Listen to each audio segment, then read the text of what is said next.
You want to block ads and trackers, but not only on a computer, but also on your TV, phone, or even devices that are outside your network, such as at your friend's house or workplace. Today I'll be showing you how to install a DNS firewall in the cloud and use it to protect any device connected to the internet anywhere in the world. So you're not only protecting your own home network, but also you're protected in any network that you're using. So for example, if you're outside and using your phone network to connect to the internet, you can still use the firewall. If you're using public Wi-Fi, you can still be protected. And also, since it's hosted in the cloud, you can have your friends and family use it, all remotely. Interested?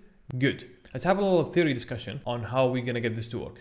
So this is gonna be a very oversimplified explanation on how things work. This is just to give you a general idea on what we're gonna be doing and how it's gonna work. So you got your computer right here, and everything down here below is your home network.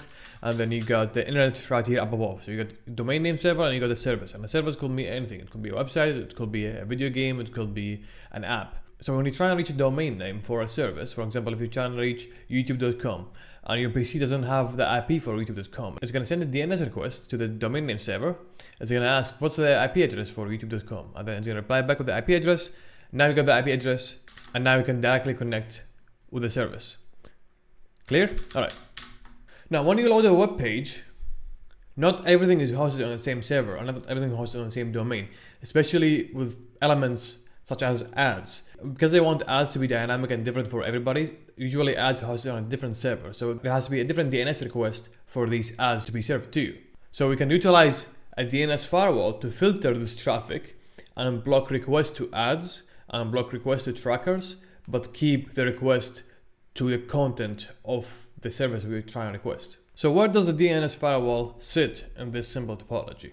So what people usually do is they will get a Raspberry Pi and they will install DNS firewall on top of that. For example, Pi-hole on a Raspberry Pi. And if you don't know what Pi-hole is, it's one of the most popular and one of the most user-friendly DNS firewalls. So this is how our DNS traffic is going to look like now. Instead of forwarding them straight to the domain name server online, we're going to forward them to our own DNS firewall, and then they're going to get filtered. The request that contains ads and trackers, most of them are going to get blocked, and the clean requests are going to get forwarded again to the domain name server, and they're going to fetch the IP addresses for these services, and they're going to reply back to the Raspberry Pi, and then they're going to send the details to our PC. And now our PC has the IP addresses for the service, but not for the ads, and it's going to contact the service directly. So this is how it's usually work, and this is how it's usually set up. But today what we're going to be doing is we're going to get a VPS, a virtual private server in the cloud, and we're going to install Pi-hole on that.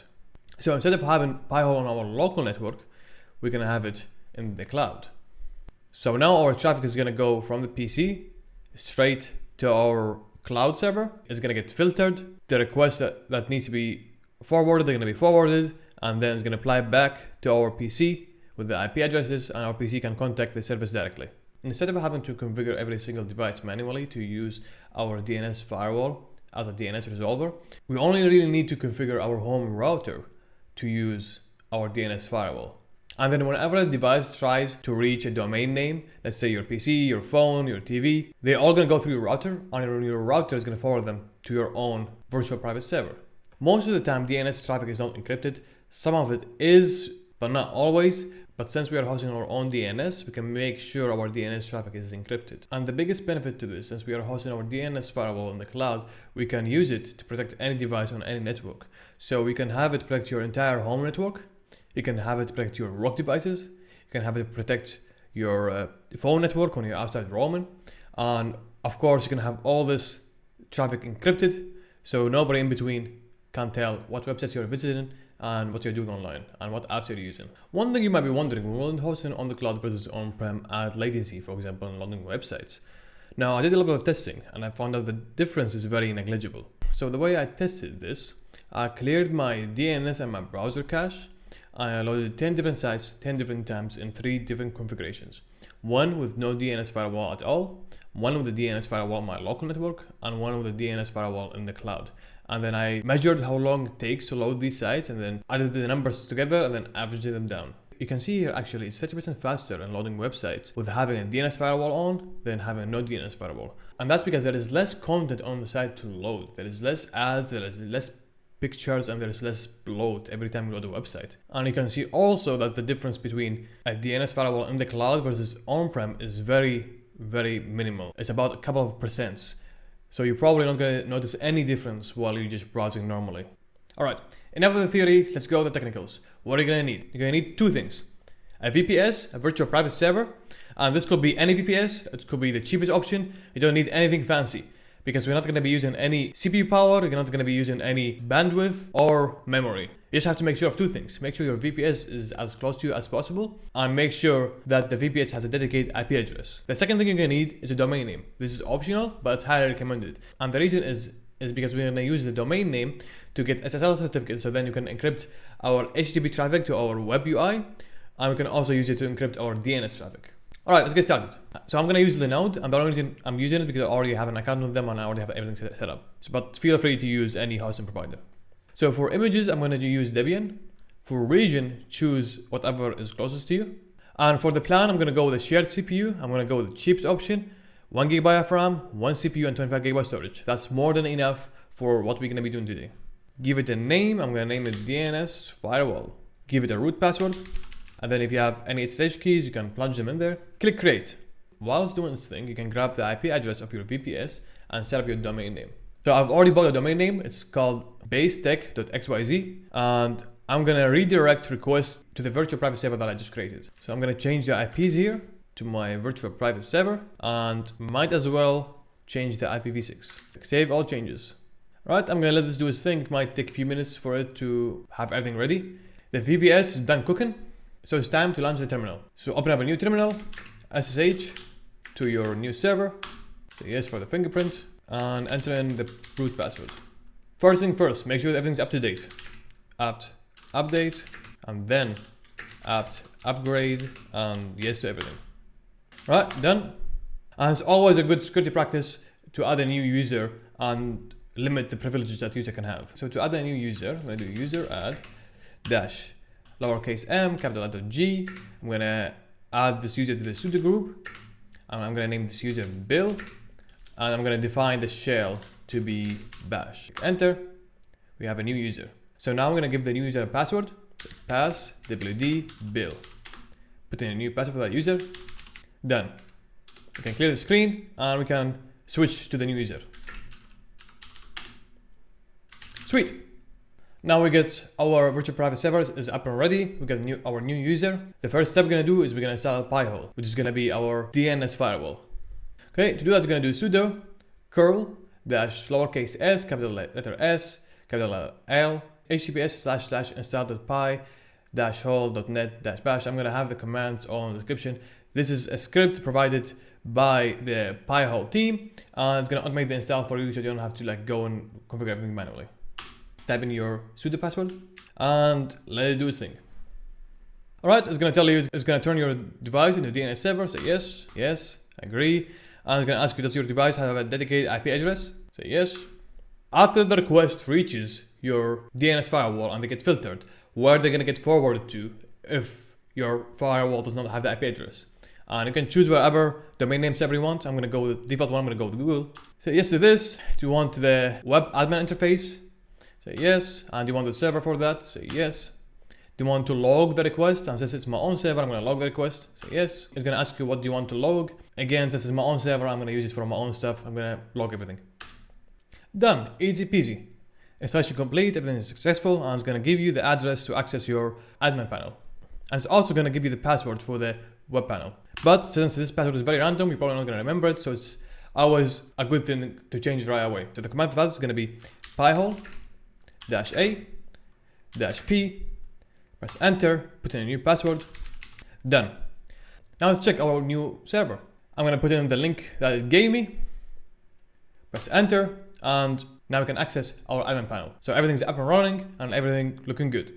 So at this point, if you want to use it this way, you could. All you gotta do is change your router DNS setting or your device DNS setting to forward the request to this IP address, which is gonna be your own virtual private server IP address. And the requests are gonna get forwarded to here, they're gonna get filtered, and after they get filtered, they're gonna be forwarded to the domain name server they chose. In this example, I chose Google. Now, this is usable, but it's not enough. So first of all, the traffic to our admin panel is not encrypted. As you can see, there is no certificate, the connection is not secure to this admin panel, which means someone in between could see what we are doing, they could see possibly even our admin panel password, and it's just not a secure environment. You don't want to host an admin panel online that's not secure. The second thing that's not secure is our DNS traffic. Now this is not as important because there isn't that much information in there, but if we're gonna encrypt our HTTP admin panel, then might as well encrypt our DNS traffic with the same certificates. Alright, now end-to-end encryption. So if you're gonna go the encryption route and you've set up your domain name correctly, you should be able to access your admin panel just by typing the domain name. If you can't load the admin panel with your domain name, then either you have to wait a little bit or check your domain name configuration. So first thing first, we're gonna need two things. We're gonna need certbot to get our SSL certificates, and we're also gonna need Nginx. So we're gonna use Nginx to become our encrypted DNS proxy. Press OK, yes.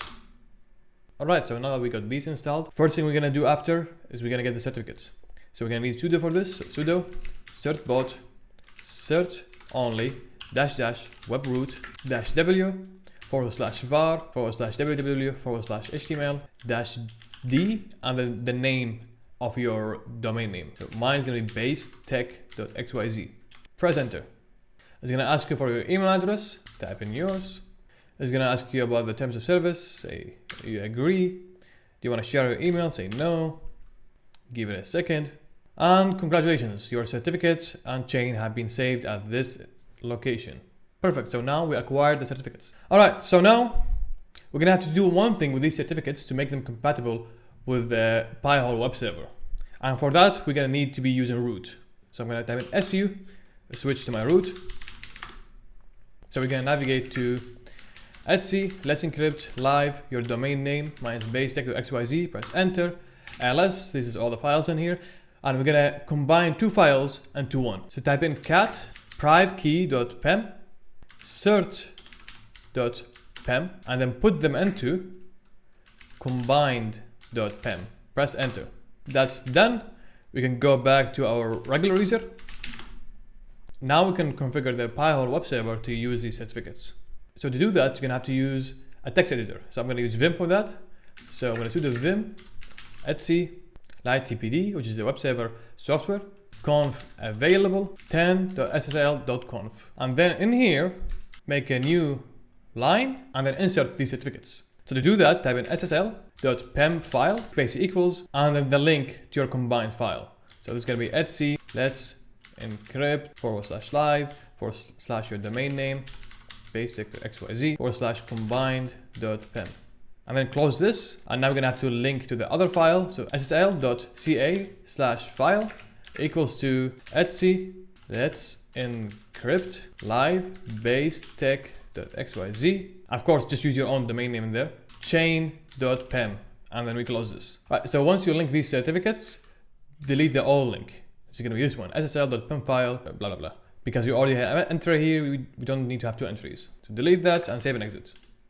And now we're gonna have to enable this configuration file. So type in sudo ln-s etc lighttpd conf available 10-ssl conf, and I'm gonna link it to etc lighttpd conf enabled 10/ssl.conf. Press enter. That's done. Now to test it, we're gonna restart our web server. Restart lighttpd.service. Restart it. Alright, let's test it. So now I should be able to access this with HTTPS. Let's try basetech.xyz /admin. Press enter. Perfect. Now we're going to access our admin panel with encryption. So nobody's going to be able to tell what we are doing. Nobody's going to be able to tell what data we're sending to our admin panel, and nobody's going to be able to sniff our passwords. So now that this is encrypted and this is secure. And since now that we've encrypted it, I can actually log into it without having to worry about anything, because everything is encrypted now. Right. So step 1 is done. The web interface is encrypted. Step 2 is to encrypt the DNS traffic. So to do that, there is two ways. There is DNS over HTTPS and there is DNS over TLS. I'm going to be using DNS over TLS in this video. So we're going to need to create a configuration file for Nginx. So we need to go to cd etc Nginx. Let's enter. We're going to make a new directory, mkdir streams. Press enter. Oh, we need sudo for that. Done. Now go to that directory and then make a new file.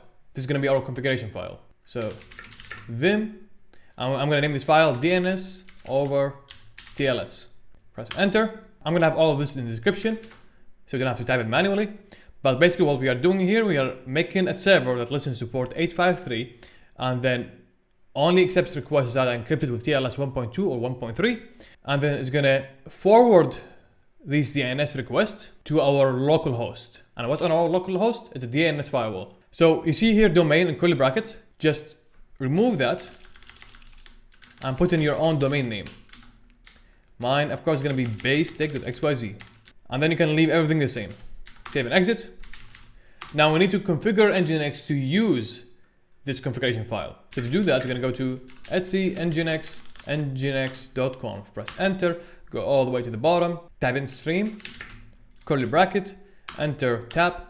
So type in include, and then you're gonna link to the file that you just created. So etc nginx streams DNS over TLS, and then you close it with whatever these things are called. I always forget what they're called. And now I'm gonna close this curly bracket, save and exit, and let's test it. So we're gonna try to start Nginx. So the systemctl start Nginx, and it gave us an error. So let's investigate what's the error. Oh, I think I know why. Because Nginx has its own default web page that uses the same port as Pi-hole web server.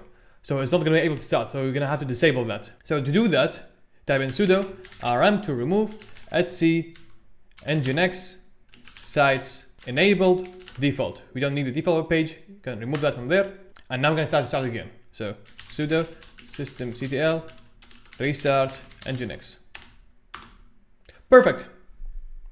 So to check that, sudo systemctl status nginx, and our nginx is up and running. Also, we can check our light TPT, which is the admin web UI server. It's up and running, and make sure they both start at system startup. So to do that, type in sudo systemctl enable nginx and light TPT. Done. All right. Now we can use our own DNS firewall with encryption. We're gonna have to change one last setting in our Pi-hole admin interface. Go to settings, DNS, and permit from all origins. Click save. So now what I'm gonna do, I'm gonna change my DNS settings on my own machine to use the DNS firewall that we just created. So now if you try to access a web page, let's say for example, washingtonpost.com, is gonna resolve it through our own server, and our own server is going to filter that traffic, and everything here loads fine and there is no ads. Alright, perfect. So now everything is set up and it's all nice and encrypted. Feel free to use it and to let your friends use it and to utilize it as your main DNS resolver. Now, a few things you may want to do yourself to increase security. You may want to install SSH keys, multi-factor authentication, install and configure a firewall, configure auto updates and backups. I might make a separate video on just how to do that, since these are things that should be configured on every public server. And you also may want to mess around with Pi-hole settings, for example, configure ad list and optimize ad blocking. If you look around on the internet, you might find specific ad lists for specific countries, specific ad lists for mobile ads and TV ads. So you may want to play around with settings until you find something that's actually effective for your situation. So that's about it for this video. I'll be doing more self-hosted projects in future videos, so be sure to subscribe if you want to see more content like this. I'm going to peace out, and I hope you have a wonderful day. See ya.